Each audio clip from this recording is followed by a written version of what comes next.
T'es nouveau? Ouais, on est arrivé hier. Tu veux pas me dire comment tu t'appelles? Michael. Je m'appelle Michael. Laure, sors du bain.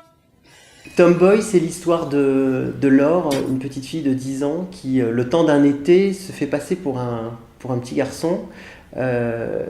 C'est un jeu. Pour moi, c'était à la fois une histoire qui pouvait contenir un peu de subversion et en même temps, comme elle était du côté de l'enfance, elle était absolument ludique, quoi. Et le film est construit sans cesse autour de cette question du jeu pour elle et du jeu collectif. C'est-à-dire, c'est aussi un film qui chronique l'enfance, qui raconte cette période et du coup où les enfants sont toujours engagés dans des jeux. Le jeu s'arrête quand les adultes interviennent, quand il y a le regard des adultes. Ouais. C'est-à-dire que les adultes, c'est un peu la norme, c'est-à-dire on peut pas jouer comme ça avec l'identité, avec le genre. C'est ça que tu voulais dire? Je sais pas si on peut pas jouer comme ça, mais il y a un moment où c'est la fin de la récré. Enfin, il y a un moment où de toute façon, c'est pas le mensonge n'est pas tenable. Après, le jeu peut-être qu'il est tenable, mais le fait de mentir, c'est ça qui à un moment cesse, et pour tout le monde. Donc, que ce soit dans l'enfance ou dans la vie d'adulte. Ouais. Donc les adultes font que le mensonge prend fin. Mais je voulais pas non plus qu'il soit une espèce d'autorité morale. En réalité, on sent bien que c'est un peu plus compliqué que ça d'ailleurs pour le personnage de la mère, y compris dans le discours qu'elle tient à son enfant à propos de ce mensonge. Donc c'est pas tant pour statuer sur une norme qui reprend la main que pour aussi faire fiction à un moment, et au début il y a une fin, et ce qui compte c'est surtout ce qui se passe au milieu, dans l'espace de liberté.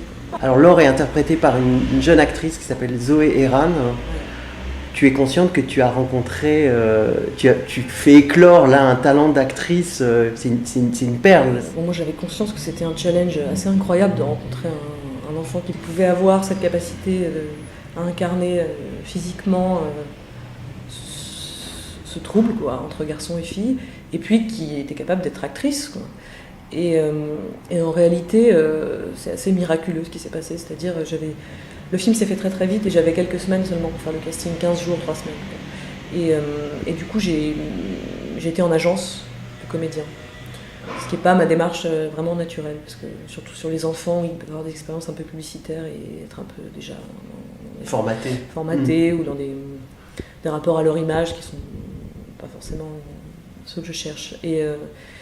Mais on m'avait parlé d'elle, voilà, le bruit courait qu'elle pouvait correspondre, et effectivement, elle est entrée dans la pièce. C'est la deuxième petite fille que j'ai vue, c'était elle, quoi.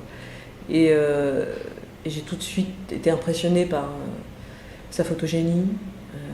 Elle avait les cheveux très très longs, donc, et par son enthousiasme, quoi. Elle était d'accord pour se couper les cheveux, ce qui est pas donné à tout le monde. Mais il n'y a plus toute petite fille qui a les cheveux courts, qu'est-ce que c'est ce bazar? Tu coupes pas trop pour pas que maman le voit.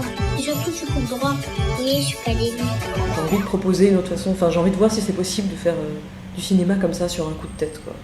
Et pas dans le folklore de l'attente, des contraintes de casting, mais y compris sur la question du deuxième film, de la pression qu'il pouvait un peu y avoir, ça permettait de désamorcer ces questions-là, de les mettre à des endroits de travail en fait uniquement, et d'être dans... et de ne pas s'embourgeoiser aussi, quoi. C'est-à-dire de ne pas être dans soudainement la légitimité de faire un cinéma plus d'argent, mais de se mettre en danger et de voir ce que ça pouvait produire, quoi. Il y a comme des tabous autour de l'enfance, quoi. C'est-à-dire c'est un endroit où on est tous passés par là, puis après on fait un peu comme si, quand on, je sais pas, parce qu'on a des enfants, qu'on est en âge d'en avoir, c'était pas une période éminemment sensuelle, épidermique, qui a son érotisme même. Et c'est une période de sensations très forte, quoi. C'est une période très physique aussi, parce qu'on est un corps plus agile, on est un corps qui n'est pas sexué, donc on est libre, on s'autorise des choses. J'ai l'impression qu'on court plus vite, on saute plus haut, enfin voilà. Et moi c'était ça que je voulais, c'était ces sensations-là que je voulais convoquer, quoi. Et puis non, mais au cinéma, sur la représentation de l'enfance, on a l'impression que soit on est un peu du côté du drame social, avec justement dans la sociologie, dans la confrontation avec le monde des adultes, soit on est dans le petit sauvage, le petit rebelle, ça donne d'ailleurs de très beaux films, hein. Soit on est un peu dans l'enfant surdoué, le petit film à voix off, son regard tellement cocasse sur le monde. Ça peut aussi donner des choses bien d'ailleurs, mais moi j'avais envie d'être plus juste. parmi les moments très beaux du film, il y a quand Laure, Michael, enlève son t-shirt et elle joue au foot avec les autres gamins. C'est un moment d'héroïsme pour moi, quoi. J'essaie vraiment de le filmer comme ça. Et aussi parce que c'est super beau, quoi. Et qu'à la fois elle enlève son t-shirt et c'est absolument anodin sur le moment pour les autres, quoi, parce qu'elle est un garçon pour eux, quoi. Et en même temps, il y a un truc pour elle qui fait un peu peur et qui marche à ce moment-là, quoi. Et moi, c'était vraiment mon idée de la façon dont je voulais faire le film, c'était d'être constamment avec elle, quoi. C'est-à-dire de ne pas jeter un regard sur elle, mais d'être dans ses sensations et dans l'héroïsme et dans le charisme de cette situation, qui est une vraie situation de cinéma, hein. Au-delà de la question des questions de genre, la question de l'infiltré, la question du double jeu, c'est le flic infiltré dans la mafia, les situations de secret et de mensonge sont des formes classiques qui produisent beaucoup de cinéma, quoi. Donc pour moi aussi, c'était vraiment une opportunité de cinéma de raconter cette histoire, y compris dans comment la magnifier et comment créer des moments où on est avec elle dans des gestes d'affirmation très forts comme ça. T'as dit à tout le monde que t'étais un garçon? Pourquoi t'as fait ça? Ton film a été présenté à Berlin. Il a eu un prix au Teddy Award, le prix du jury. C'est important pour toi, un prix LGBT? Ah oui, bien sûr, ça a beaucoup de sens.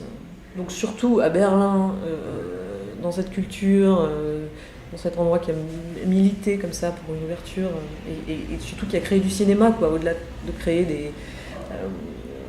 voilà, moi j'aime bien quand il y a de l'équilibre entre la politique et le cinéma, quoi, quand on n'est pas juste dans le... quand la revendication produit de l'art, quoi. On produit des émotions, on produit des... et du coup, ce prix, c'est sûr, il est super chouette, quoi.